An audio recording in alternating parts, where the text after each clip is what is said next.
아멘.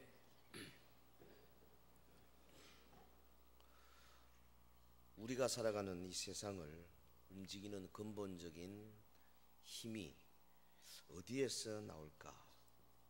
여러 가지 대답이 있겠지만 일반적으로 말한다면 사람들이 추구하는 쾌락 혹은 다른 말로 하면 재미, 이 재미를 통해서 세상의 문화와 문물과 혹은 여러 가지 것들이 이제 진행이 되고 있습니다. 육체적인 재미 혹은 눈으로 보고 느끼는 재미, 다른 사람에게 인정받음으로 느끼는 정신적인 재미에 이르기까지 모든 재미는 이 세상을 움직이는 원동력이 되고 있습니다. 사람들은 재미없으면 안 하려고 한다.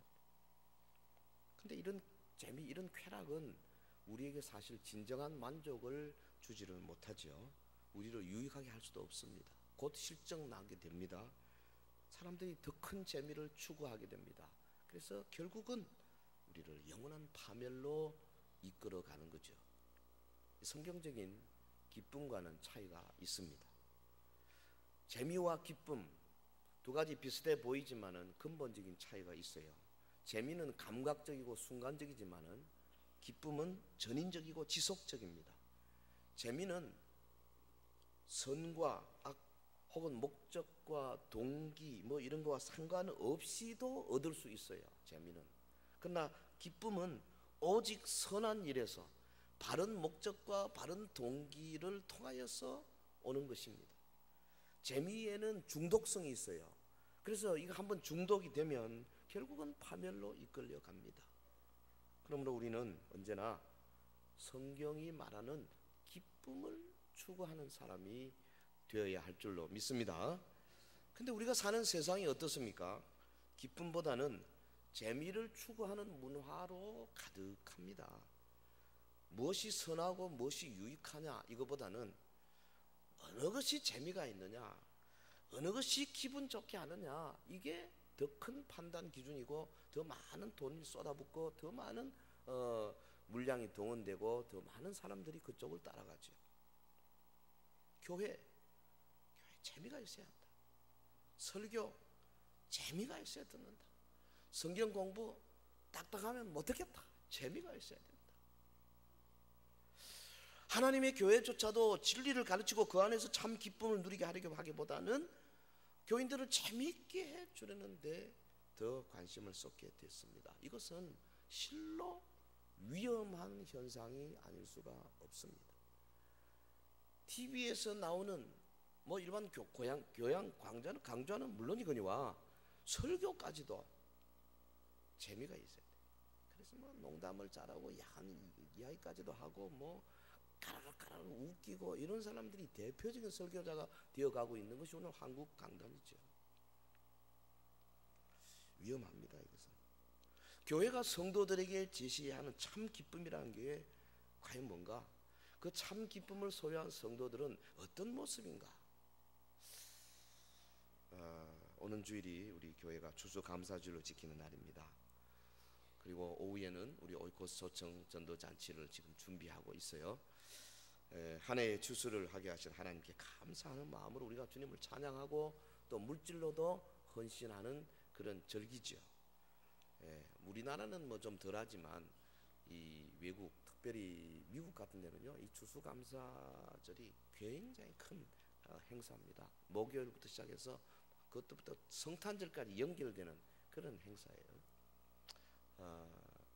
성경에도 보면 가을에 이 추수절기, 이 수장절을 통해서 하나님이 주시는 그 열매를 하나님께 드리는 기쁨이 충만했었습니다. 진정한 감사, 이것은 주님이 주시는 진정한 기쁨을 가진 자만이 드릴 수 있는 것이죠. 오늘 본문이 수록된 이 빌립보서는 별명이 기쁨의 서신이에요. 이 저자가 누굽니까? 사도 바울이죠. 빌립보 교회 성도들에게 지금 로마 감옥에 갇혀서 빌립보에 있는 성도들에게 편지를 쓰면서 기뻐하라 기뻐하라 거듭 권면합니다. 이 짧은 뭐 1, 2, 3, 4장 짧은 빌립보서에 이 기쁨에 대한 표현이 세어보면 17번 나와요. 17번. 본문이 우리에게 도전하고 있는 것이 뭐겠어요?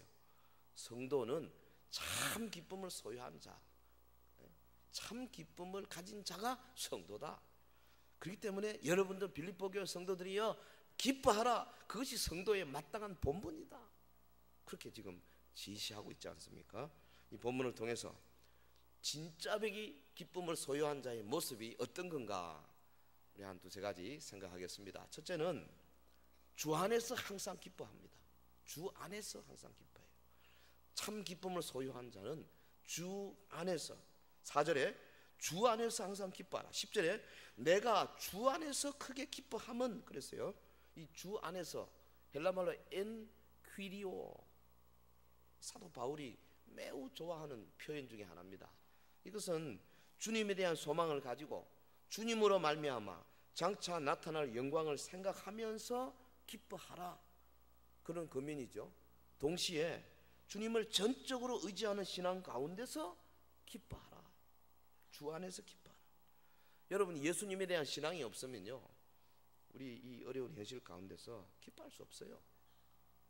외부에서 오는 여러 가지 우리의 상황은 우리의 기쁨을 이 세상적인 재미나 이런 것은 금방 뺏겨버리는 겁니다. 근데 참 기쁨은 이 속에서 올라오는 거기 때문에, 어떤 기쁨? 구원의 기쁨, 성령의 위로로부터 오는 기쁨, 장차 하나님 나라에서 받을 소망, 상급에 대한 기쁨, 이런 것들이기 때문에 이것은 외부에 무슨 어떤 어려움이 온다 할지라도 사라지지 않는 거예요. 다만 영향을 좀 받아서 조금 이제 잠적했다가 또 올라오고 또 올라오고 그런 겁니다. 주 안에서 항상 기뻐한다. 사실은 이 주 안에서 항상 기뻐하는 것은 사도 바울의 삶 그 자체예요. 바울의 삶이 주 안에서 기뻐하는 삶이 아름다운 모범이죠.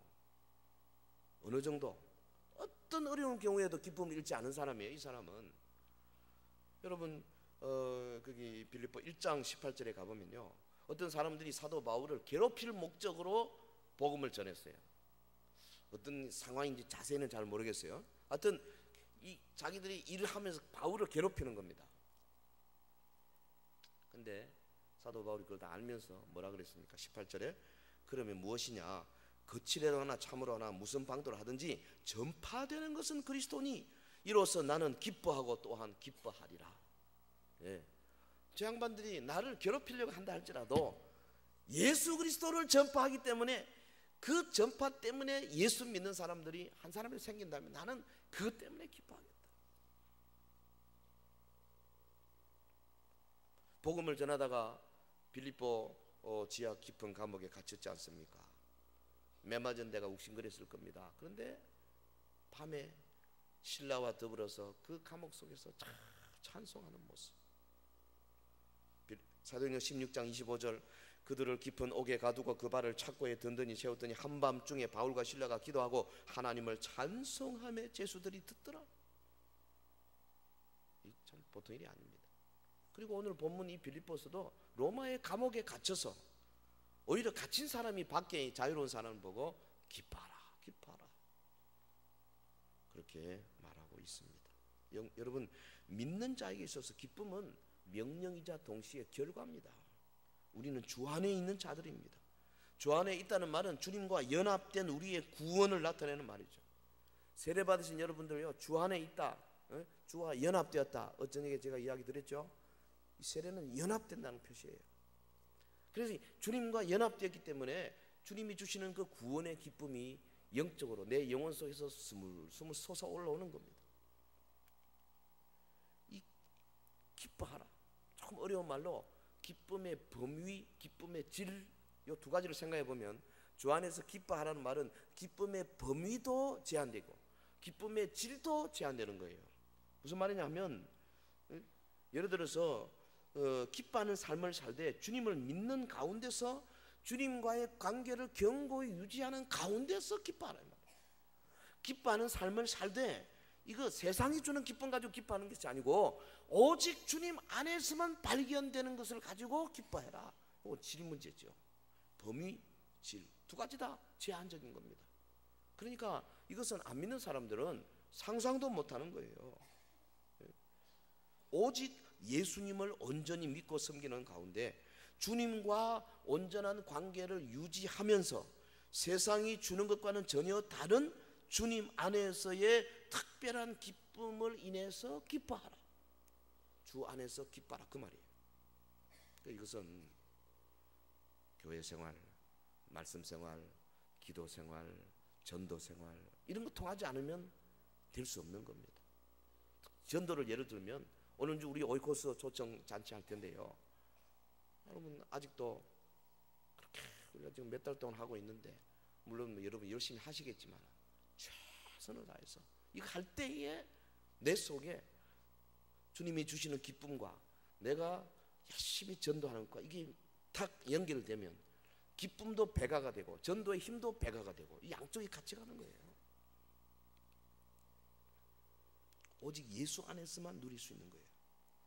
구원받은 기쁨은요, 어지간한 바람이 불어도 흔들리지 않는 겁니다.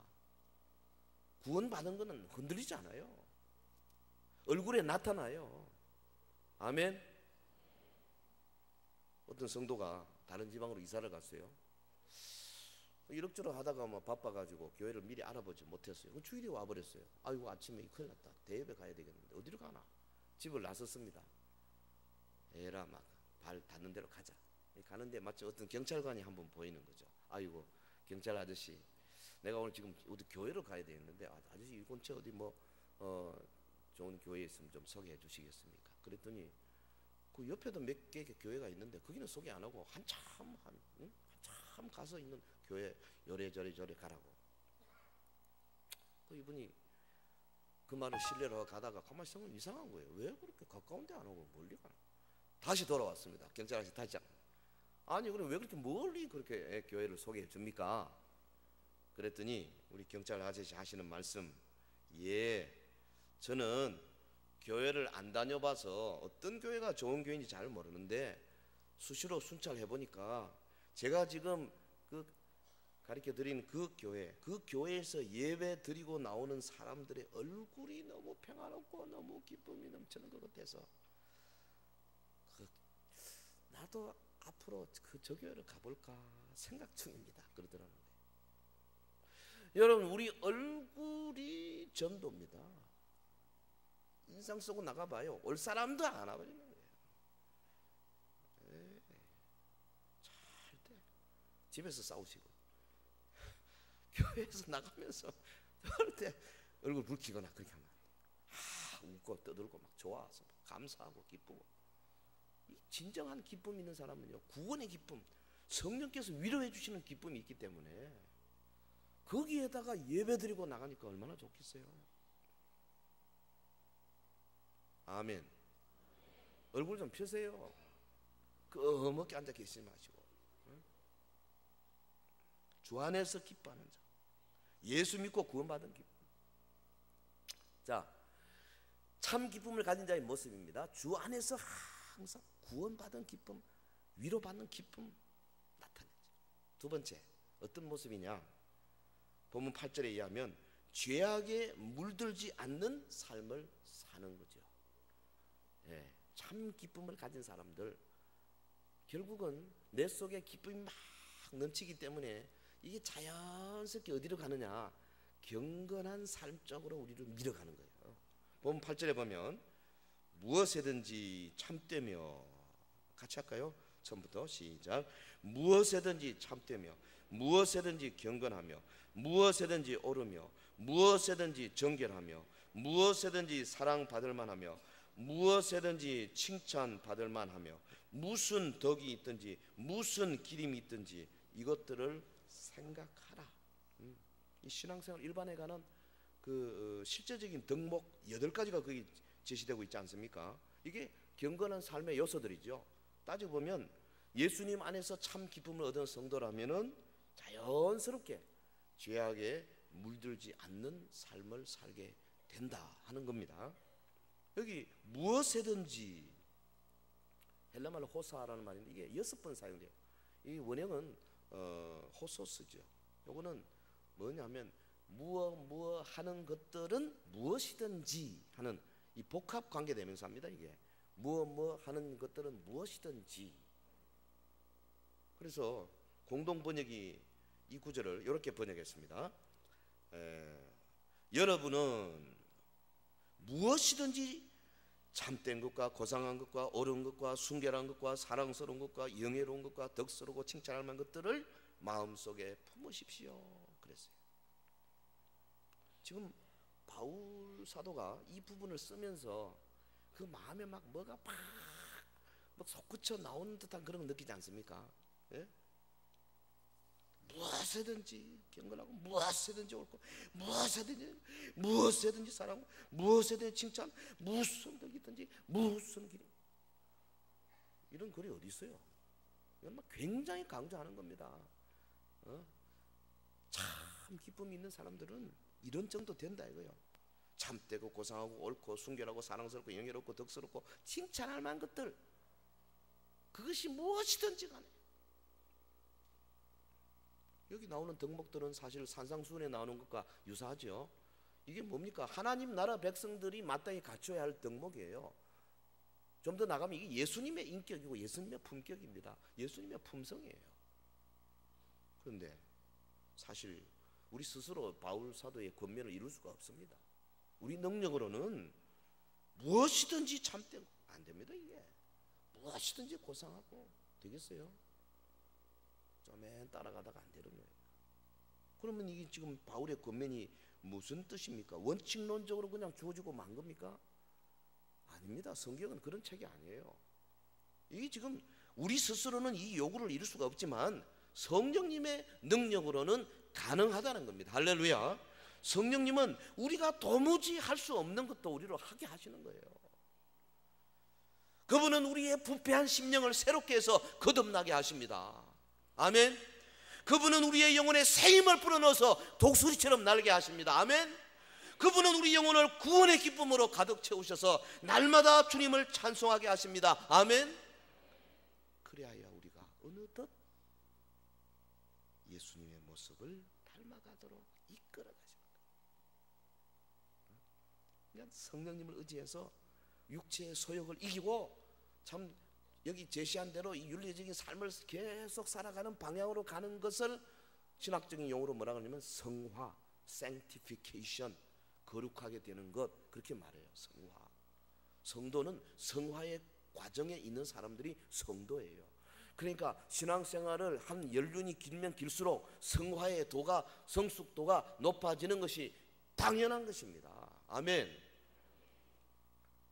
10년 신앙생활 한 분보다 20년 한 분들이 더 여기 나온 것처럼 참되고 고상하고 옳고 순결하고 사랑스럽고 영예롭고 덕스럽고 칭찬할 만한 것이 훨씬 나타나져야 정상이다 그 말이죠.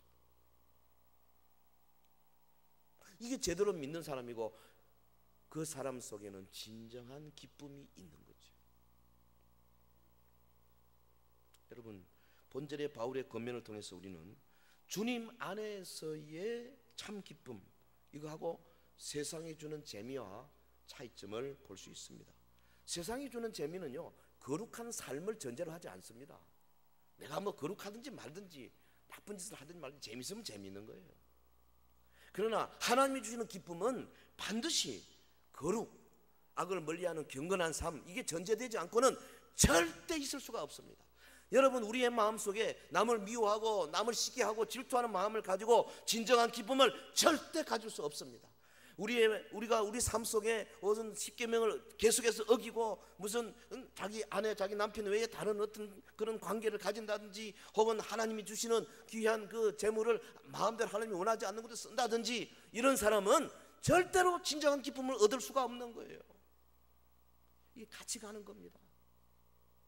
세상의 재미는 내가 금방 어떤 뭐 누구를 살인하고 돌아왔어도 재미있는 노래에 가서 빠질 수 있어요. 재미할 수. 그러나 하나님이 주시는 진정한 기쁨은 이 거룩한 삶을 영위하지 않고는 절대 유지할 수가 없는 거예요.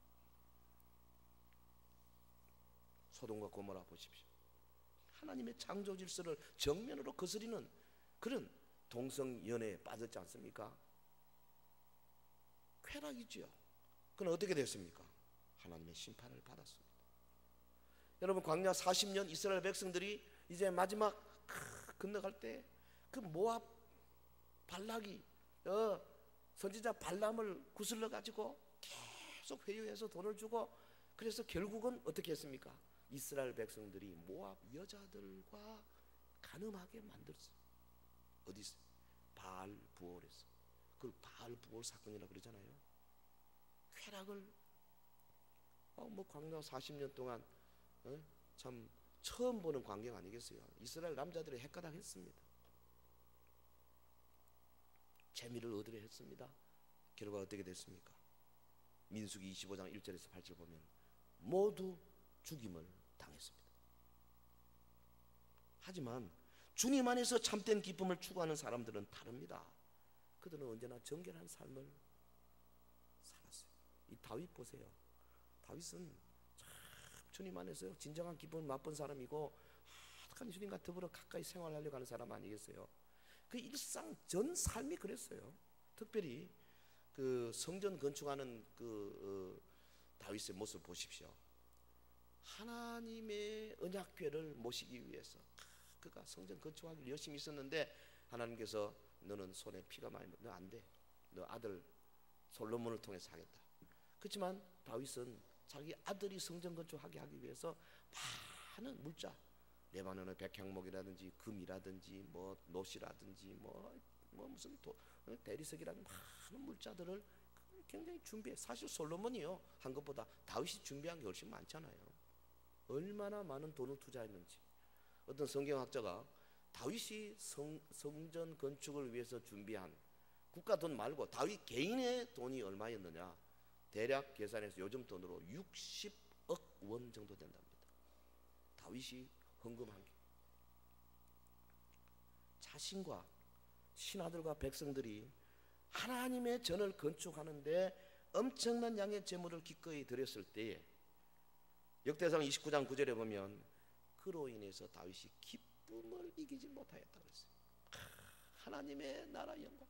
여러분, 구약에서 성전을 건축한다는 말은 오늘 신약적으로 말하면 무슨 건물을 짓는다는 것, 물론 유추하면 되지만 사실은 교회의 성도들을 세우고 키우고 양육하고 성장시키고 이거예요. 기쁨을 이기지 마. 이를 위해서. 세례 요한은 또 어땠습니까?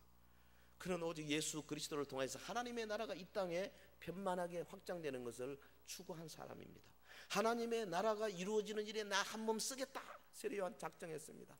나는 그리스도가 아니다. 나는 장차 오실 그리스도 신들며 불기도 감당치 못한다. 나는 그가 오기 전에, 왕이 오시기 전에 높은 산은 깎고 깊은 골은 메우고 구부러진 길은 바르게 하고 이거 하기 위해서 나는 왔다. 그래가지고 세례를 주고 있는데, 한때 세례 요한에게 많이 모였잖아요. 근데 예수님께서 세례 요한에게 세례 받으시고 제자들과 더불어서 사역을 시작하시니까 사람들이 세례 요한은 따라가다가 요한이 자꾸 나는 그리스도가 아니다, 저쪽이 진짜다 하니까는 자꾸 그쪽으로 가는 거예요. 요한의 제자들이 와서 선생님, 우리 같이 하던 사람들이 다 저리로 가나이다. 비유컨대 우리 교회가 여기인데 요 옆에 교회 하나 세웠어.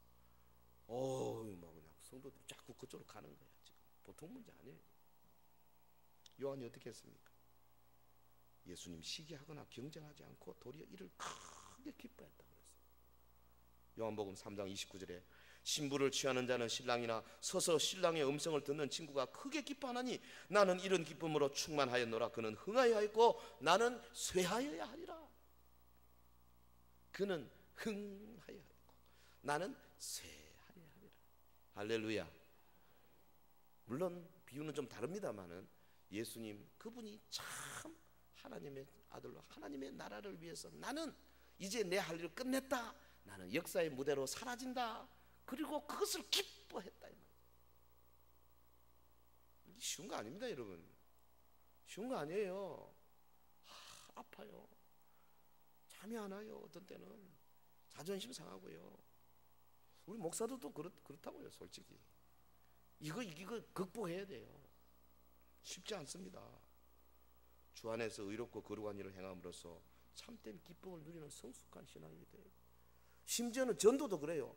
누가 몇 사람 그것도 경쟁하는 거야. 예? 물론 경쟁해야죠.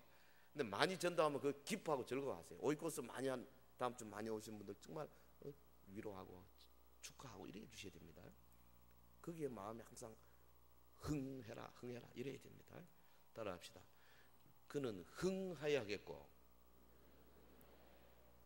우리 한국 사람들이요 요즘 요만큼 사는 이유가 우리 부모들 때문에 그래요. 우리 부모들이 아이들 보면서요 항상 코 풀 때마다 흥해라.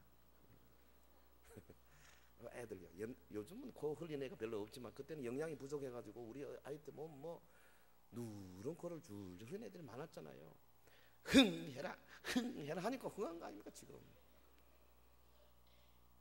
여러분요 상대방을 흥하도록 해줘야 돼요. 이게 참 기쁨을 가진 사람은 여유가 있는 겁니다. 자 마지막 하나 더 합시다. 이 참 기쁨을 가진 자의 모습이 어떠냐. 세 번째 거기 11절 12절에 보면 어떤 형편에서도 자족했어요. 어떤 형편에서도. 다른 말로 하면 환경을 초월한 기쁨이에요. 11절 같이 할까요? 11절 내가 궁핍함으로 말하는 것이 아니니라 어떠한 형편에든지 나는 자족하기를 배웠노. 12절 나는 비천에 처할 줄도 알고 풍부에 처할 줄도 알아. 모든 일 곧 배부름과 배고픔과 풍부와 궁핍에도 처할 줄 아는 일체의 비결을 배웠노라. 여러분 참된 기쁨은요 환경을 초월하는 기쁨. 이 사실 쉬운 건 아니에요. 참 기쁨을 소유한 성도는 어떤 형편에서도 자족하기를 배워간다 그랬어요. 자족이 뭡니까? 쉽게 말하면 환경과 상관없이 스스로 만족할 줄 아는 자기 충족감이다 그랬어요. 자족. 요거는 절제, 전략 이런 단어보다 훨씬 더 적극적입니다. 우리 과거에 IMF 사태 터졌을 때 그 뭡니까 국가 경제가 어려워졌습니다. 그래서 그 아나바다 운동, 아나바다 그렇죠? 아나바다 운동. 아껴 쓰고 나눠 쓰고 바꿔 쓰고 다시 써. 아나바다. 근데요 자족한다는 것은 이거보다 더 강한 거예요. 무슨 말이냐면 이 전략은 일종 인내거든요. 그 내면에서 상당한 갈등과 고통이 있음에도 불구하고 참고 아끼는 거지 않습니까? 그런데 이 자족은 뭐냐 하면 마음속에 오히려 평안과 기쁨이 넘쳐버리는 거예요. 아끼고 고통 이게 아니에요. 막 기뻐요. 즐거워요. 그냥 자족. 그러니까 사도 바울 당시에 어려운 환경 가운데 둘러싸여 있지 않습니까? 언제 죽을 줄 몰라요. 로마의 감옥에 갇혀서 순교를 기다리고 있는 사람이에요. 그런데 여유작작했습니다. 왜? 이 속에서 주님이 주시는 기쁨이 막 계속 올라오니까요. 참 이런 사람이 돼야 돼요. 여러분 밤에 잠 못 자가지고 불면증으로 이리 뒤척 저리 뒤척 하지 마시고 생각하면 같이 주님께 가면 되지 뭐. 이 생각 다 가지고요. 그 소망 가지고 하나님 나라 내가 하나님 나라에 받을 상급이 있다 다 생각하면 아니 뭐 이 땅에서 조금 뭐 손해 보고 조금 좀 어려움 어때요? 뭐 그러고 간다 이거예요. 70, 80년 어차피 지나갈 거고 어차피 우리는 주님께 영원한 나라에 갈 건데요. 바울은 이 상태를 자족함이라 그랬어요. 자족. 감사가 막 넘치는 거예요. 속에서부터 감사가. 어떤 감사? 보통 감사를 세 가지로 말하잖아요. 하나는 이 만일의 감사, 만일, if 만일 이 조건을 들어주신다면 감사하겠습니다. 이건 뭐예요? 조건부 감사. 성경적인 감사 아닙니다. 또 하나는 뭐뭐 때문에 감사 있어. because of 뭐뭐 때문에 그러니까 좋았던 일이 돌아오면서 그것 때문에 감사. 그러면 안 좋았던 일에 대해서는 원망하고 불평하고 이것도 성경적인 게 아닙니다. 때문에 감사. 세 번째 성경적인 감사는 뭐냐면 그럼에도 불구하고 in spite of입니다. 그럼에도 불구하고 어려운 환경임에도 불구하고 나에게 이렇게 참 여러 가지 억울한 일이 생겼음에도 불구하고 나는 구원의 하나님을 인하여 노래하리라. 내 외양간에 소가 없고 내 밭에 채소가 별로 없고 추수도 별로 할 것도 없고 직장에 어려움이 생기고 내 육신의 질병이 찾아오고 그래도 불구하고 나는 구원의 하나님을 인하여 감사하리라. 11절 다시 볼까요? 내가 궁핍함으로 말하는 것이 아니니라. 어떠한 형편에든지 나는 자족하기를 배웠노니 나는 비천에 처할 줄 알고 풍부에 처할 줄 알아 모든 일 곧 배부름과 배고픔과 풍부와 궁핍에도 처할 줄 아는 일체의 비결을 배웠노라. 참 어려운 말이죠. 어떻게 이게 가능합니까? 근데 가만히 들여다보면 여기 아주 우리를 격려하는 말씀이 하나 있어요. 자족하는 일체의 비결을 배웠노라 그랬어요. 배웠노라. 이게 뭡니까? 우리가 아는 대로 바울이 이 자족하는 수준으로 단번에 올라간 것이 아닙니다. 다메섹 도상에서 예수님 만나고 거기서 아나니아에서 안수를 통해서 눈비늘이 끊어지고 그래가지고 뭐 열심히 전도하기 시작했지만은 아직 어린 수준이었죠. 3년 동안 아라비아 광야에서 주님과 더불어 교통하고 그래도 아직 어린 수준이었어요. 더 멀리 다소에 가서 자기 고향에서 12년 동안에 갈고 닦았어요. 그리고 2차 선교여행, 2차 선교여행 하면서 자기도 모르게 점점 자족하는 수준으로 올라간 거다 그 말이죠. 그러니까 사도가 이렇게 했기 때문에 우리에게도 가능성이 있고 우리에게도 충분히 희망이 있어요. 할렐루야. 천국의 소망을 가지고 인내하면서 마침내 높은 수준의 성숙한 신앙으로 가는 것, 그것이 우리 주님이 원하시는 겁니다. 근데 이 속에 구원의 기쁨을 놓치면 이게 안 돼요. 계속 이 참 기쁨을 가지면 이런 식으로 점점 자족하기를 배워가게 되지요. 20세기 초반에 미국에 그 대공황이 있지 않습니까? 뭐 큰 기업체들이 연이어 도산했습니다. 실업자리 줄을 이었습니다. 큰일 났습니다. 그 미국이 공황에 빠지니까 막 전 세계가 다 공황에 빠졌어요. 그때에 당시 그 유명한 무신론자 그 이름이 클래런스 데로우라는 사람이 있어요. 이 사람이 생각했습니다. 야, 이때야말로 진짜 내가 주장하는 무신론을 전파할 때다. 그래서 가는 데마다 전국을 순회하면서 외쳤습니다. 여러분 이 사태를 보십시오.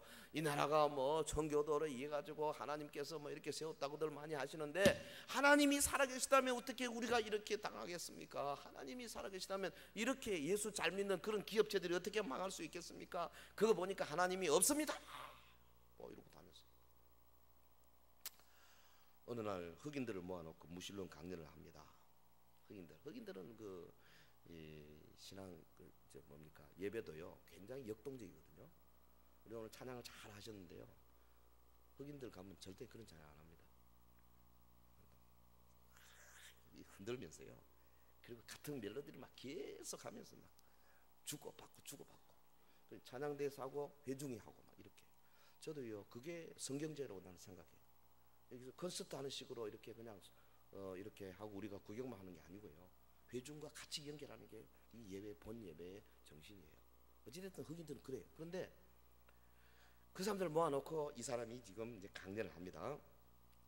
여러분, 우리는 다 잃어버렸습니다. 꿈도 잃었습니다. 재산도 잃었습니다. 노래까지도 잃었습니다. 이런 상황 속에서 어떻게 우리가 노래를 할 수 있겠습니까? 이 클래런스 데로우 박사가요 막 아주 열변을 토합니다. 그랬더니 그 뒤에 앉아있던 어떤 할머니가 손을 번쩍 들고, 박사님 저는 노래할 수 있습니다 그런 거예요. 그래서 이 데로우 박사가 깜짝 놀랐습니다. 아니 어떻게 우리가 이 지경이 되어 있는데 노래할 수 있단 말입니까? 그랬더니요 이 할머니가 분명한 음성으로 이렇게 대답했습니다. 예수님 때문에 저는 노래할 수 있습니다. 그랬더니요 그 옆에 앉았던 사람들이 웅성웅성 하더니 맞장구를 치기 시작하는데 맞습니다 할렐루야 예수님 때문입니다 그러더라는 거예요. 아멘. 한번 해볼까요? 맞습니다 할렐루야 예수님 때문입니다. 시작. 맞습니다 할렐루야. 예수님. 한 번 더 시작. 맞습니다. 맞습니다. 할렐루야. 예수님 때문에. 그러니까 이 데로 박사가 그냥 홍당무가 돼가지고 뒤로 그냥 도망가 버렸다는 거 아니겠어요? 예수님 때문에 공항이 오더라도 감사할 수 있다 이거예요. 여러분, 참 기쁨은요 솔직히 어렵지만은 환경을 초월할 수 있어요. 신사참배로 인해 가지고 감옥에 갇혔던 우리의 신앙의 선조들요, 감옥 속에서 그 글들 읽어보면요 막 찬양했어요. 내가 주를 위해서 능력을 받습니다. 핍박을 받습니다. 할렐루야. 아멘. 이랬다니까요. 존 밀턴이라는 사람요, 그 셰익스피어 버금가는 영국의 대문호 아닙니까? 이 사람이 50대에 그냥 눈이 멀었어요. 장님이 됐어요. 그리고 또 그동안에 계속 공화정을 위해서 노력했는데 그만 공화정이 무너지고 그냥 왕권 다시 살아났어요. 정치적으로 위기에 빠졌습니다. 비참한 시기에. 근데 그때 밀턴이 그 신라권이라고는 불후의 명작을 썼지 않습니까? 앞을 못 보게 된 그를 향해서 사람들이 동정의 눈길로 떠들어댔습니다. 뭐라 그랬습니까? 이제 밀턴의 인생도 막을 내렸다 그랬어요. 그랬더니 그 밀턴이 남긴 유명한 명언이 있어요. 실명이 비참한 것이 아니라 실명을 이겨낼 수 없는 나약함이 비참한 것이다. 할렐루야. 이게 진정한 기쁨을 가진 사람들의 고백이에요. 참 기쁨을 소유한 성도는 날마다 주 안에서 기쁨을 누리고 사는 거지요.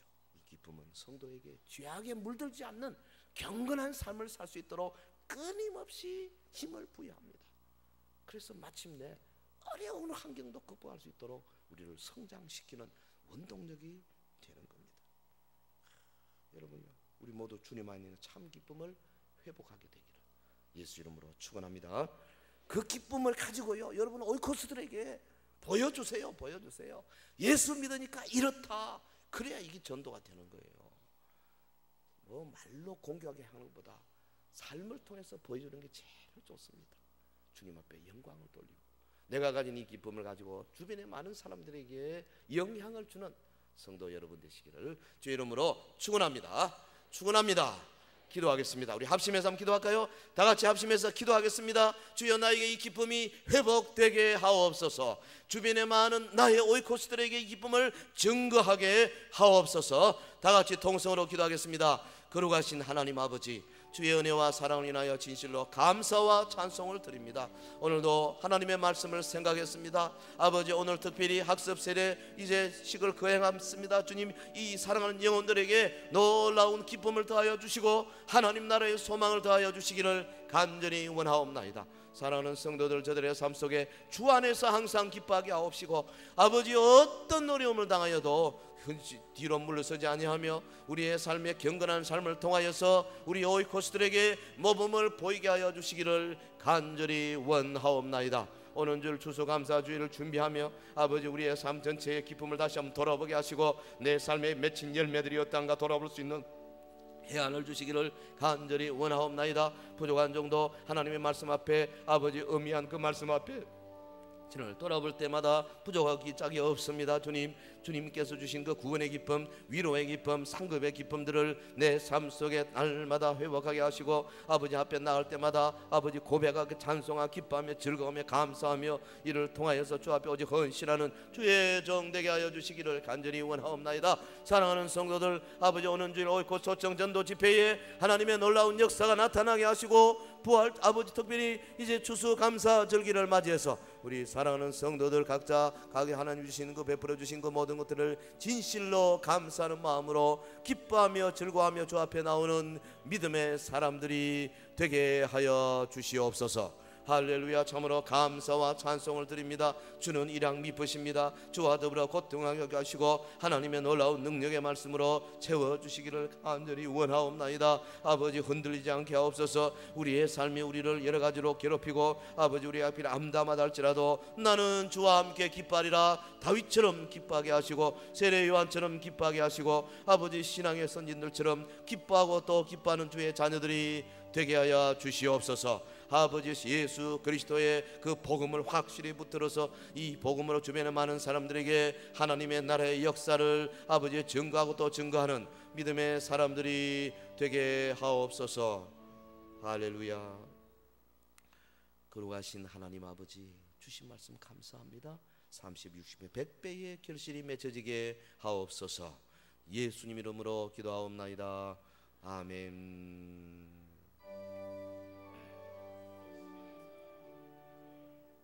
찬양 드리겠습니다. 1절, 3절 찬양 드릴 때에 3절 때 일어서서 봉헌도 같이 하겠습니다.